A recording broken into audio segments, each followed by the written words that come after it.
Lord, hindi ko alam kung saan patungo. Lahat ng mga ginagawa ko. Hindi ko alam kung lahat ba ng desisyon ko ay tama. Hindi ko alam kung ano mangyayari sa mga susunod na araw. Pero isa lang ang alam ko.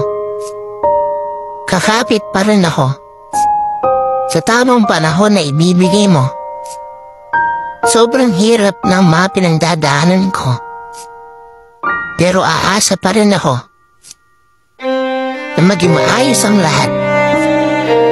Hindi ko alam kung kanino ako lalapit sa mga panahon na parehong pagod ng isip at katawan ko. Kaya bigyan niyo pa sana ako ng lakas ng loob para magpatuloy sa pinagdadaanan ko. Hindi totoo yan. Bola lang yan. Sira ulo.